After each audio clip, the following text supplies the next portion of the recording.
Bismillahirrahmanirrahim. Assalamualaikum warahmatullahi wabarakatuh.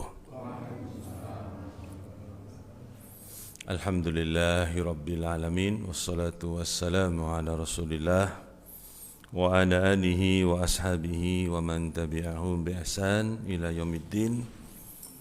Asyhadu an la ilaha illallah wahdahu la syarikalah wa asyhadu anna Muhammadan abduhu wa rasuluhu sallallahu alaihi wa ala alihi wasallam, amma ba'd.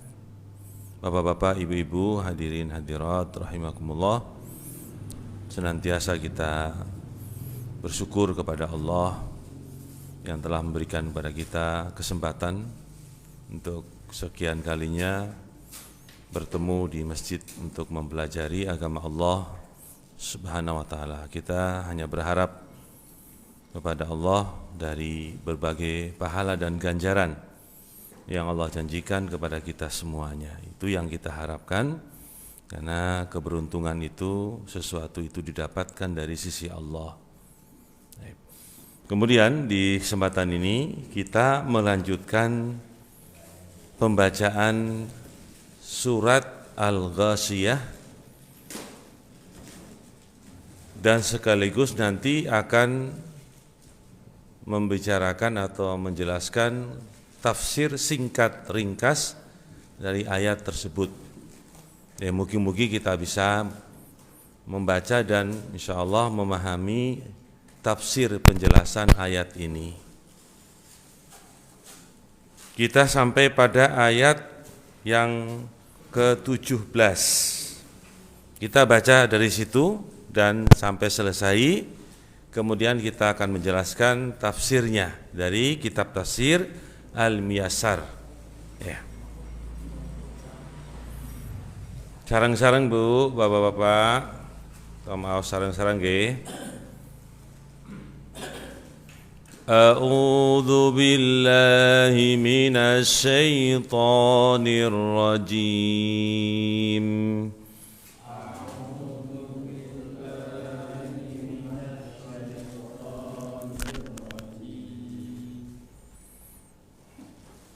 أفلا ينظرون إلى الإبل كيف خلقت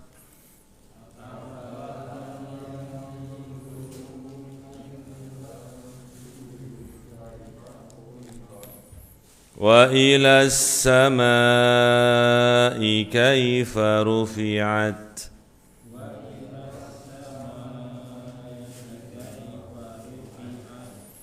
وإلى الجبال كيف نصبت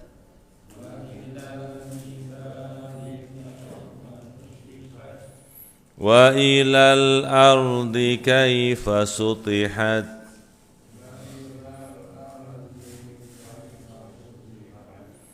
فذكر إنما أنت مذكر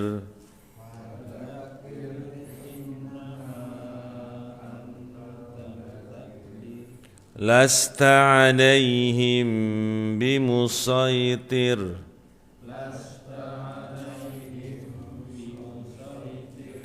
إلا من تولى وكفر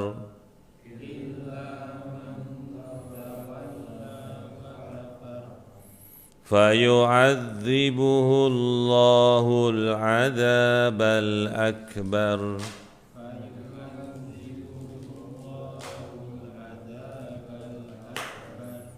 إن إلينا إيابهم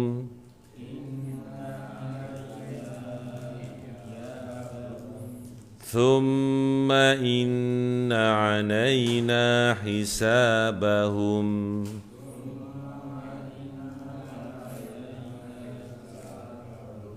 Oke, ngoten Pak. Surat ini sering mungkin didengar, tapi sebagian kita mungkin belum menghafal mboten napa-napa.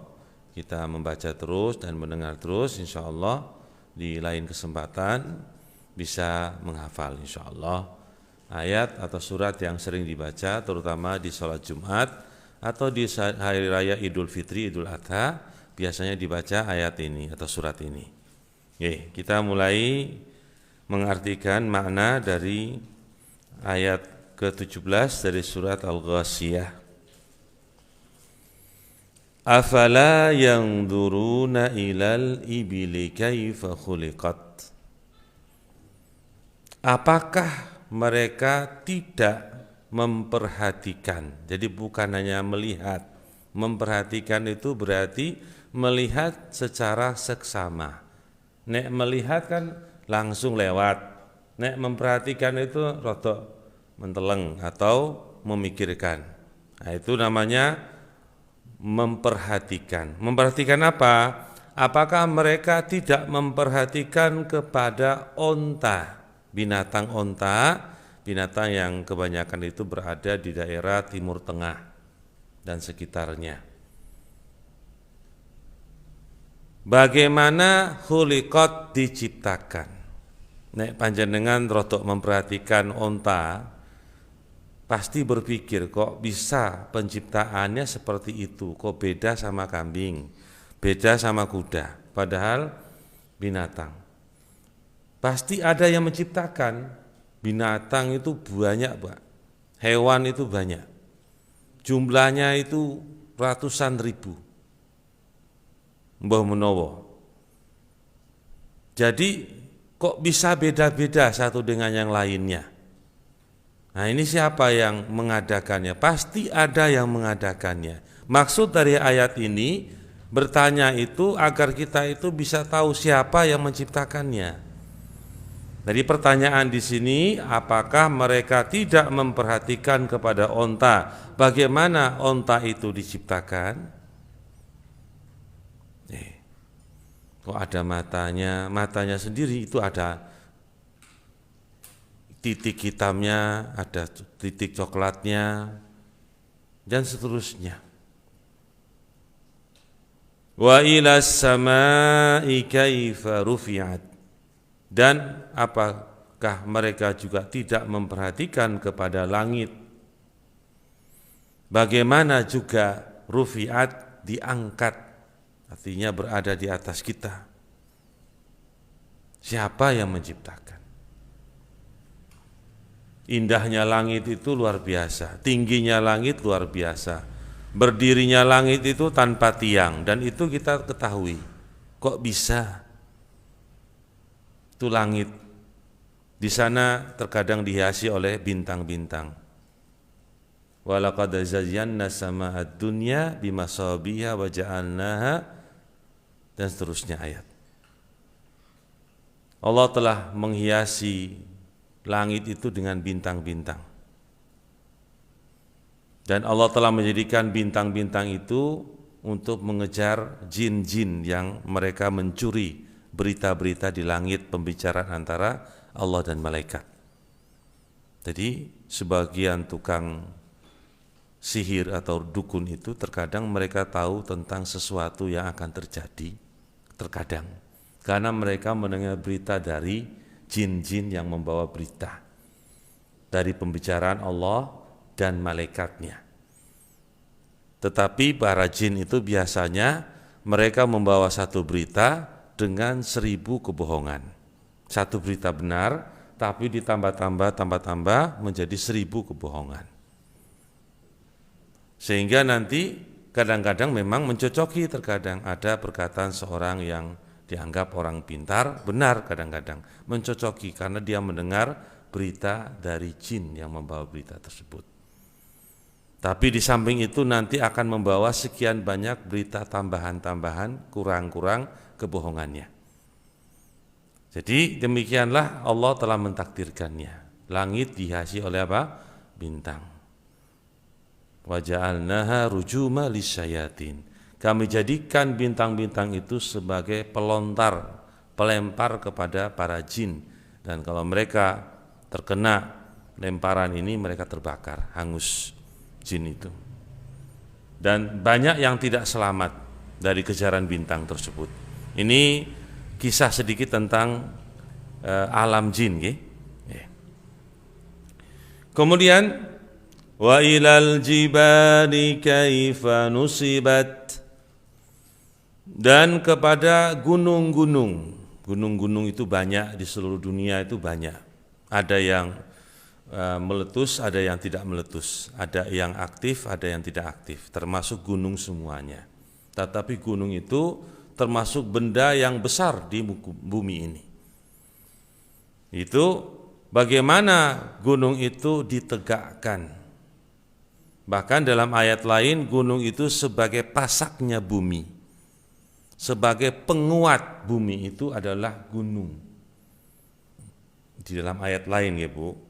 Jadi gunung itu memang Allah ciptakan sebagai pasak dari bumi itu, penguat dari bumi ini. Nah, bagaimana gunung-gunung itu ditegakkan? Siapa yang menciptakan? Allah Subhanahu wa taala. Wa ilal ardi kaifa sutihat. Dan apakah mereka juga tidak memperhatikan bumi yang ini yang kita injak sekarang ini, bagaimana dihamparkan? Bumi itu dihamparkan, ya Pak. Bumi itu dihamparkan. Sehingga manusia itu bisa berjalan di permukaan bumi ini, karena bumi itu dihamparkan.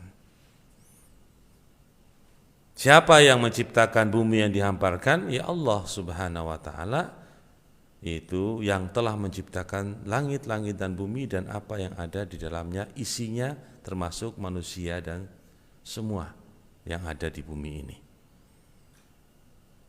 Maka setelah Allah Subhanahu wa taala menyampaikan ayat-ayat yang seperti ini, kemudian dilanjutkan dengan fadzakir innama anta mudzakir. Maka berikanlah peringatan wahai Nabi sallallahu alaihi wasallam, hanya saja engkau hanya sebagai orang yang memberi peringatan. Nabi itu tugasnya memberi peringatan, mengingatkan manusia. Mengingatkan manusia yang paling baik itu adalah mengingatkan kepada akhiratnya. Bukan artinya mengingatkan yang lainnya itu tidak baik, yang paling baik. Berarti ada yang baik, ada yang paling baik. Yang paling baik singkatnya mengingatkan manusia tentang akhirat, kehidupan yang abadi, yaitu di kehidupan surga. Jadi kalau ada orang yang salah, diingatkan betul apa Pak, karena itu merupakan perintah. Tetapi cara menyampaikan, cara mengingatkan itu dilihat kondisi orang yang akan disampaikan, dan itu pun ajaran Nabi. Tidak gubyah-uyah, tidak asal ngomong, tidak asal bertindak. Karena tujuan dari peringatan itu, tujuan dari memberi nasihat itu agar manusia itu bisa menerima. Itu maksudnya. Seandainya manusia belum bisa menerima, yang menyampaikan harus sabar, sebagaimana Nabi pun mencontohkannya. Itu sabar. Yo engko dhisik sesuk meneh, apa kapan-kapan meneh. Manusia itu berubah-ubah. Betul mboten nggih, Pak? Manusia itu berubah mboten? Berubah-ubah manusia. Jadi kita inginnya berubahnya kepada yang baik, ngoten. Jadi berubah-ubah maksudnya kadang menolak, kadang menerima, kadang moh, kadang apa nggih? Manut. Nah nggih. Jadi tunggu yang manut dan yang baik, ngoten maksudnya. Jadi sabar bagi yang memberi nasihat, sebagaimana baginda Rasulullah SAW dalam berdakwah. Jadi ambil kesempatan dalam kesempitan. Maksudnya apa? Jadi memang kalau ada kesempatan, dia mau berbicara, mau menerima, diberikanlah nasihat itu, biar dia mau menerima. Kalau dia belum mau menerima, jangan dipaksa, karena orang kalau dipaksa itu tambah mangkel. Omongan kita itu tidak akan didengar, walaupun benar. Bahkan menjadi permusuhan. Maka Nabi pun meninggalkan untuk sementara waktu, kemudian di kemudian hari lagi manusia itu berubah-ubah. Nggih. Ngoten Bu. Jadi fadzakir innama anta mudzakir. Jadi Nabi itu hanya sebagai pemberi peringatan saja. Lasta alaihim bimusaitir. Engkau ya Nabi atas mereka manusia yang engkau dakwain itu tidak berkuasa. Maksudnya engkau tidak berkuasa untuk memberi hidayah pada mereka, yaitu hidayah berupa mereka diberi kekuatan untuk beramal, hidayah taufik. Adapun hidayah bimbingan engkau telah memberikan pada mereka. Kasih tahu mereka sudah, memberitahu mereka begini begitu sudah. Tetapi apa yang harus mereka kerjakan dan mereka melakukannya itu adalah hidayah kekuatan dari Allah. Namanya hidayah taufik. Taufik itu hidayah tapi dari Allah langsung memberi kekuatan orang itu beramal dari ilmu yang diketahui. Kadang orang itu punya ilmu tapi belum bisa beramal dengan ilmunya. Nggih mboten, Pak? Tahu tapi belum bisa ngelakoni ilmu yang dimiliki. Misalnya orang tahu bahwa tindak ke masjid itu pahalanya dapat 27 derajat ketika sholat jamaah. Ngerti, ilmunya ngerti, tapi belum bisa melakukannya. Nah, ketika dia mengerti itu namanya hidayah berupa hidayah dalalah, hidayah memberikan petunjuk bimbingan. Oh, ngerti. Kapan dia mendapatkan hidayah untuk mengelakoninya tindak ke masjid? Kalau dia mendapatkan kekuatan dari Allah untuk mengamalkan ilmunya. Namanya apa? Taufik. Taufik maksudnya wabillahi taufik wal hidayah. Itu maksudnya dan dengan sebab kekuatan hidayah berupa taufik dari Allah, artinya seorang hamba itu bisa mengamalkan ilmunya. Nah, yang kita inginkan itu yang hidayah taufik itu, Pak. Jadi mboten mesti tidak harus mengerti saja tapi harus melakoninya. Jadi itu yang diinginkan. Jadi para ulama itu dikenal orang-orang yang berilmu dan mengamalkan ilmunya. Itu para ulama. Jadi Nabi itu tidak berkuasa sampai paman Nabi pun saja sampai meninggal. Siapa paman Nabi? Abu Thalib, nggih Pak. Itu orang yang paling mencintai Nabi, membela Nabi, bahkan menjadi orang yang menjamin kepada kaum kafir Quraisy terhadap keamanan Nabi. Dia menjadi penjaminnya. Tahu karena ponaannya ini membawa kebenaran, ngerti dia. Tetapi hidayah taufik belum datang kepada Abu Thalib. Yaitu maksudnya apa? Dia belum Islam. Tahu Nabi itu orang yang baik. Nabi itu orang yang jujur, membawa kebenaran. Makanya dia bilang, kalau siapa yang mengganggu ponakanku, maka akan berhadapan denganku. Dan aku menjamin keamanan ponakanku. Ini Nabi SAW. Si paman Abu Thalib. Tetapi belum bisa mengamalkannya. Nah, belum bisa mengamalkan itu belum bisa masuk Islam. Berarti belum mendapatkan apa? Hidayah taufik dari Allah Subhanahu wa taala. Ngoten, Pak. Illa man tawalla wa kafar. Kecuali orang yang berpaling darimu, tidak mau menerima dakwahmu, dan orang-orang yang kufur terhadap Allah, orang yang mengingkari, tidak percaya terhadap Allah.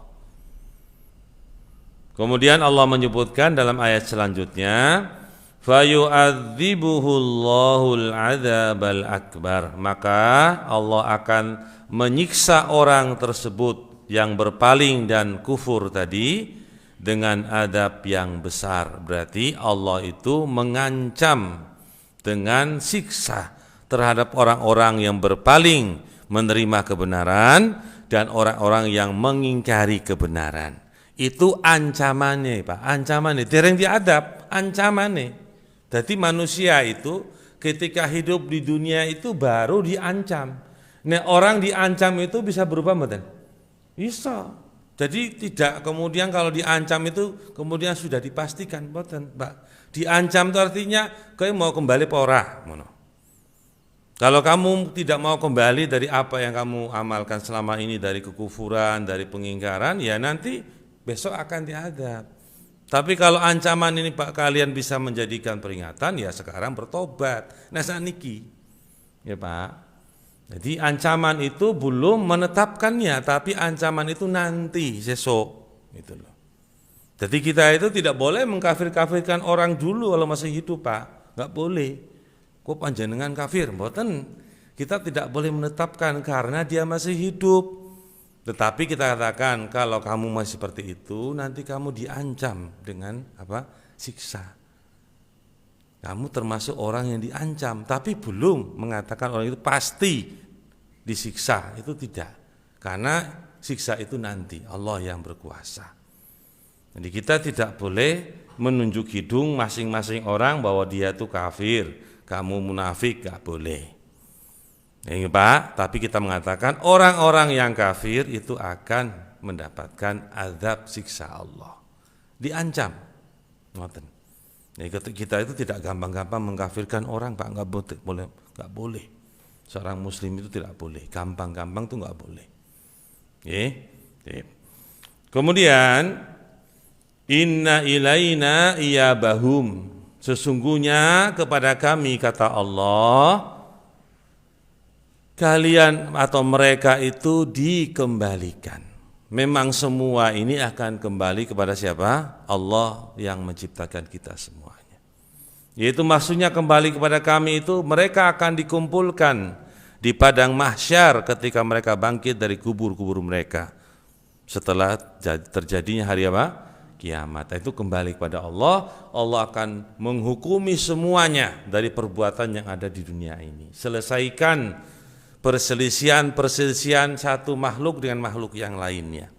Diselesaikan dengan seadil-adilnya, kemudian selesai, baru kemudian Allah Subhanahu wa taala mulai menghisap mereka dari amal-amal mereka. Dan seterusnya, ada yang masuk neraka, ada yang masuk dalam surganya Allah Subhanahu wa taala. Kemudian thumma inna alaina hisabahum. Ini ayat setelahnya. Setelah kembali kepada Allah, maka Allah pun akan memperhitungkan amalan-amalan mereka.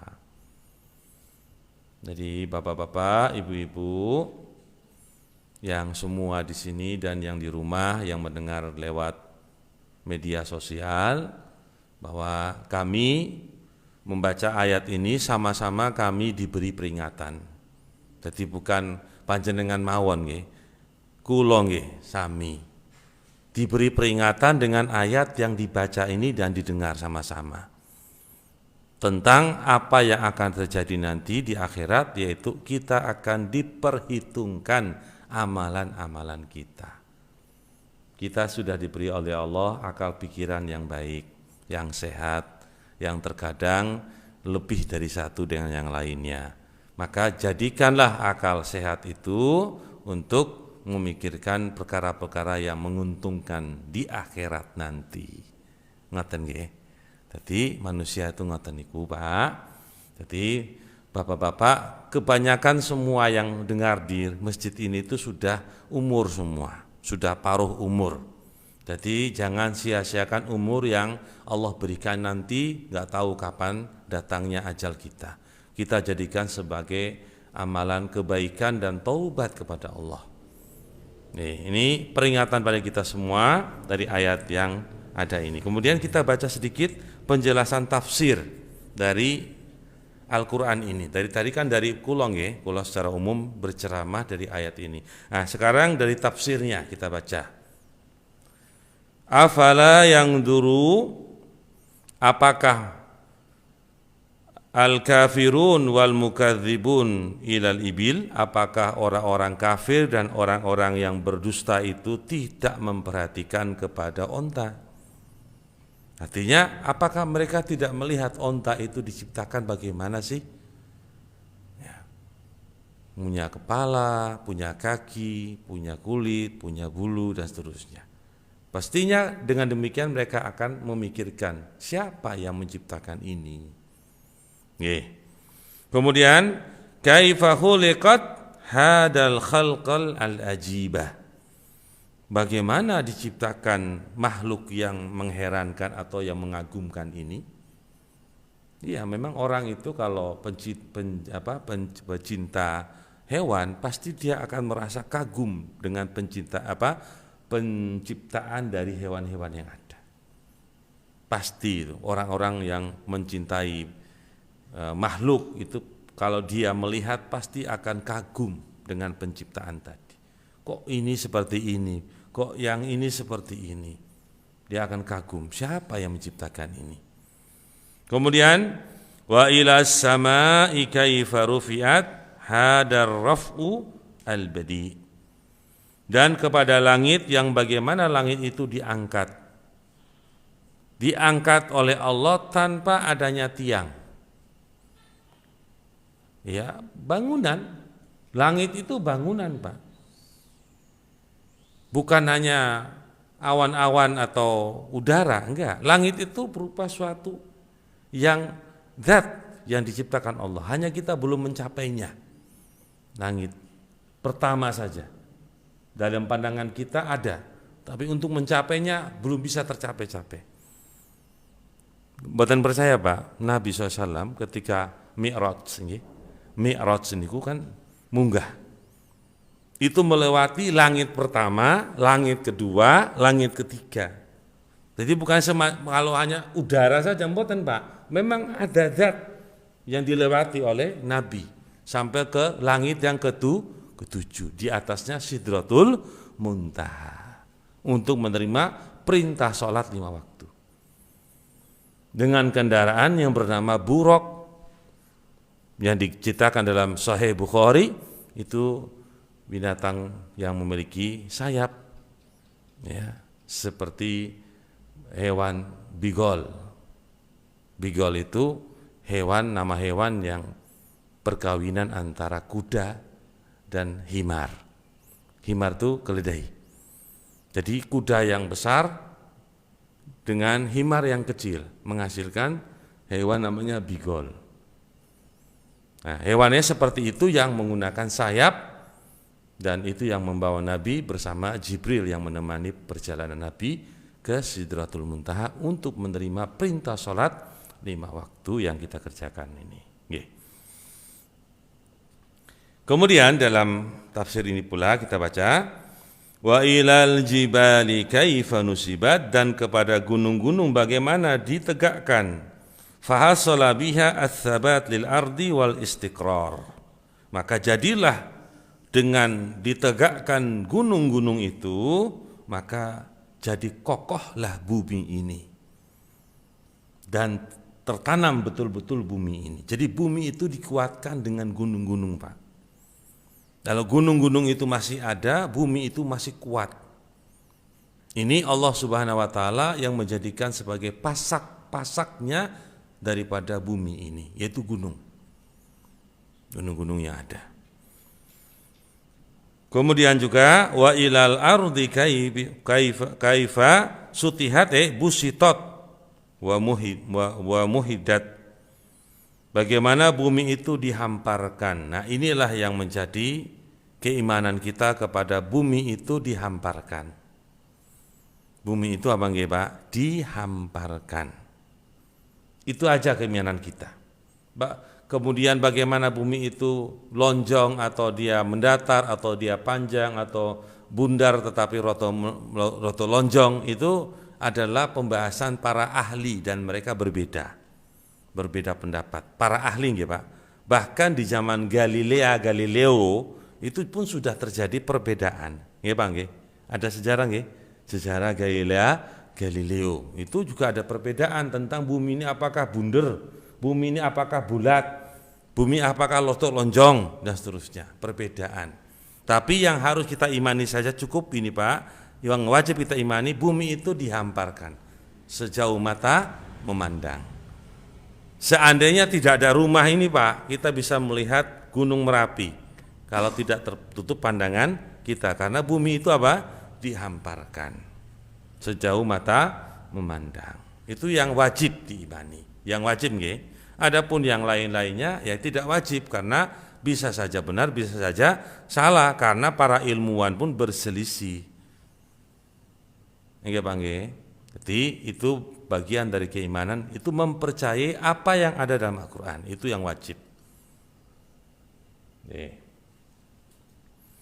Kemudian ayat selanjutnya yaitu Rasul disuruh untuk memberikan peringatan, yaitu fa'id, berikanlah peringatan, ayyuhar rasul, wahai rasul, al-mu'ridina bima ursilta bihi ilaihim, kepada orang-orang yang menolak, yang berpaling dari apa yang engkau diutus dengannya kepada mereka. Jadi Nabi itu diutus membawa risalah. Ya, ada orang yang menerima, ada orang yang berpaling. Itu sudah sunnatullah. Wala tahzan ala i'radihim, maka janganlah engkau bersedih dari berpalingnya mereka. Jadi enggak usah sedih, nggih, Pak. Jadi bapak-bapak punya keinginan kuat agar orang-orang itu taat, enggak apa-apa, mboten napa-napa. Keinginan yang kuat. Tapi terkadang orang itu ada yang berpaling, maka kita tidak usah bersedih. Kita terus memohon kepada Allah dan terus berusaha sampai puncak daripada usaha kita. Itu yang diinginkan oleh Allah Subhanahu wa taala. Innama anta wa'idun lahum, sungguhnya engkau tuh hanya pemberi nasihat saja pada mereka. Laisa 'alaika ikrahahum 'alal iman. Maka tidaklah atasmu membenci mereka, tidak suka untuk memberikan kepada mereka dari keimanan, bukan. Tetapi engkau terus memberikan peringatan kepada mereka tentang keimanan. Ini tafsir dari apa yang disebutkan secara ringkas dari ayat yang kita baca tadi, nggih Pak. Mudah-mudahan Bapak-bapak bisa mengerti apa yang dimaksudkan dari ayat-ayat ini. Monggo kalau ada pertanyaan silakan yang belum jelas, monggo. Pak Dedi.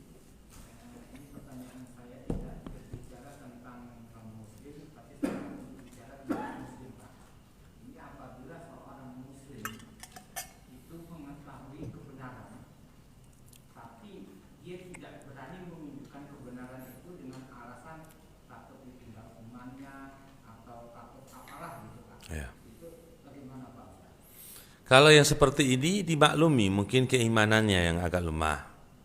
Dia masih beriman, tetapi keimanannya mungkin agak lemah sehingga belum membangkitkan kekuatan untuk dia itu mengamalkan ilmunya.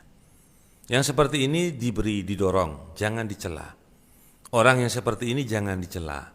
Orang yang seperti ini didorong, diberi semangat. Mungkin dengan pemberian semangat dia akan lebih kuat lagi. Ojo dicela panggih. Nabi itu tidak mencela orang. Sampai orang yang tidak menerima saja tidak dicela. Apalagi orang yang sudah beriman. Hanya imannya lagi lemah. Maka didorong. Didorong sekali enggak bisa ya sesok meneh. Kapan-kapan lagi. Sabar. Orang yang berilmu itu orang yang sabar.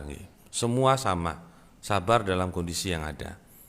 Jadi Pak Teddy yang seperti itu jangan dicela, didorong saja. Diberi semangat nggih, ngoten mawon. Monggo, Pak. Dalam Melayu itu ada orang meninggal itu ada Innalillahi. Innalillahi. Dunia. Dilanjutkan dengan surga husnul khotimah.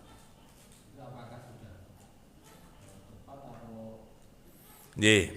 Pertama istirja itu mengucapkan innalillahi wa inna ilaihi rajiun, ucapan untuk mendengar musibah.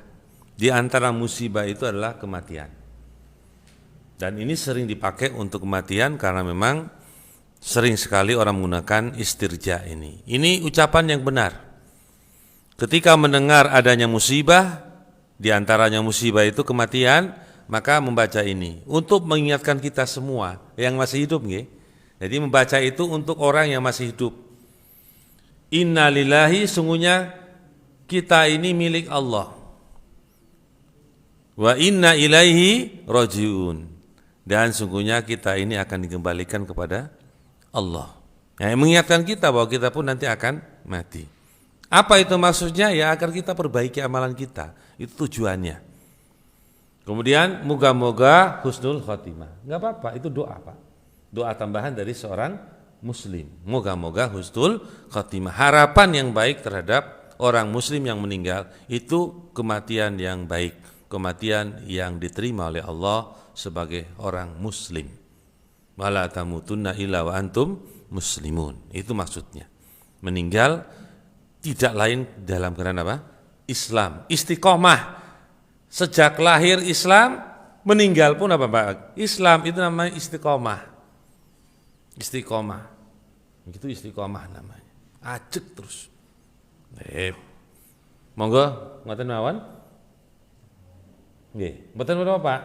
Mudah-mudahan husnul khotimah itu mboten menapa, itu doa, tambahan doa. Nggih.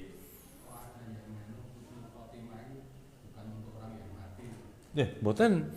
Husnul khotimah itu harapan kita kepada orang yang sudah mati dan doa kita kepada orang yang masih hidup agar meninggal dalam kondisi khotimah. Jadi harapan kita tuh masih gini, orang sudah meninggal, kita berharap dia itu meninggalnya dalam kondisi husnul khotimah. Bagi orang yang masih hidup, berdoa agar dia itu meninggal dalam kondisi husnul khotimah. Nggih, ngoten mawon.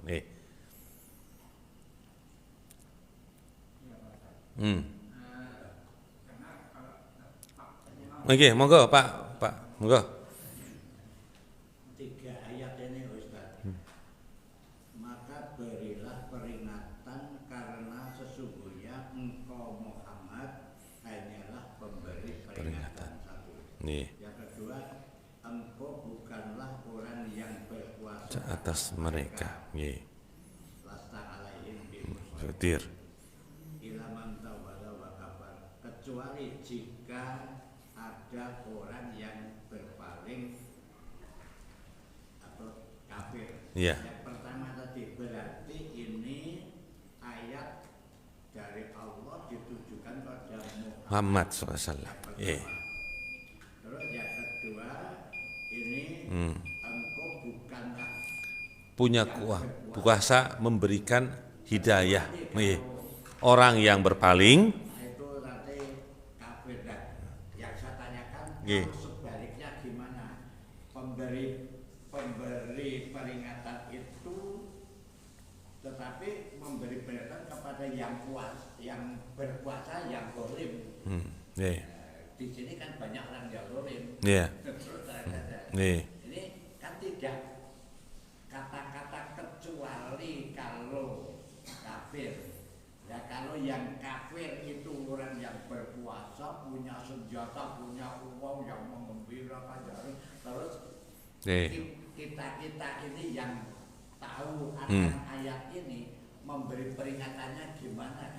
Kalau nah ini masalahnya kesulitannya. Jadi pertanyaan intinya itu, bagaimana kita berdakwah dengan orang yang memiliki kekuasaan dan berkuasa atas kita.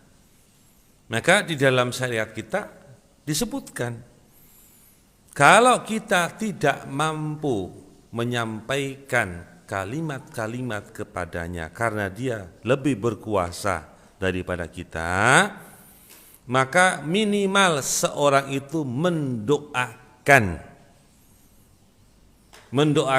agar orang atau pimpinan atau penguasa tadi mendapatkan hidayah dari Allah. Itu minimal. Dan doa itu gampang dilakukan oleh setiap orang. Karena doa itu bisa dilakukan secara sembunyi-sembunyi di dalam ibadah-ibadah dia kepada Allah. Entah di tengah malam, entah di waktu sholat 5 waktu, entah di waktu-waktu dia bersembunyi atau bersendirian dia doa tentang penguasa tadi. Itu Pak minimal. Kalau memang dia tidak mampu untuk menyampaikan kata-kata kepada sang yang berkuasa tadi, dalam arti dia lebih berkuasa atas orang yang mendoakan dia, maka doa cukup. Doa itu senjata. Bahkan doa itu perkara yang besar dari seorang muslim. Bahkan dikatakan ad-du'a silahul mu'min. Doa itu senjatanya orang-orang yang beriman. Nih. Ngoten mawon, Pak.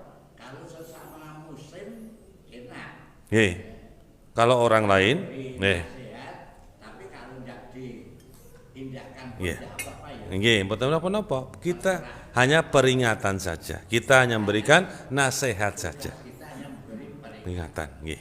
makasih. Nggih, ampun. Sampun nggih, Pak, Bu. Nggih, sampun adzan nggih mboten. Tapi kata kecuali itu, nah ini loh. Kecuali orang yang berpaling, maksudnya orang yang berpaling itu nggih. Nggih. Tapi kalau tidak mampu, Berdoa, mendoakannya. Iya, mendoakannya. Ngoten nggih. Ampun. Monggo Pak, sampun nggih. Subhanakallahumma bihamdika asyhadu an la ilaha illa anta astaghfiruka wa atubu ilaik. Assalamualaikum warahmatullahi wabarakatuh.